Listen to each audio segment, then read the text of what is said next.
Welcome to Rahman rocks. மக்களே, இன்றைக்கி நம்ம பார்க்க போகிறது ஒரு பீனட் சட்னி தான் பார்க்க போகிறோம். தமிழ்நாடு ஸ்டைலில் வேர்க்கடலை சட்னி தான் நம்ம பார்க்க போகிறோம். வாங்க வீடியோக்குள்ளே போவோம். இதற்கு தேவையான பொருள் என்னென்னு பார்த்துருவோம். இப்போ 2 கைப்பிடி அளவுக்கு வேர்க்கடலை எடுத்திருக்கோம், தோலை நீக்கியிருக்கோம். ஒரு சின்ன சைஸில் ஒரு வெங்காயம் எடுத்திருக்கோம். ஒரு நெல்லிக்காய் பெருசு அளவில் புளி எடுத்திருக்கோம்.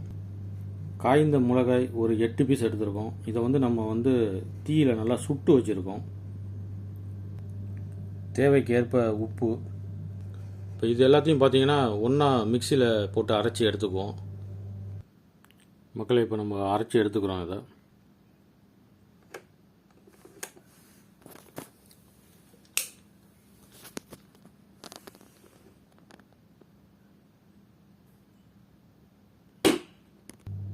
மக்களே, பீனட் சட்னி ரெடி ஆகிடுச்சு.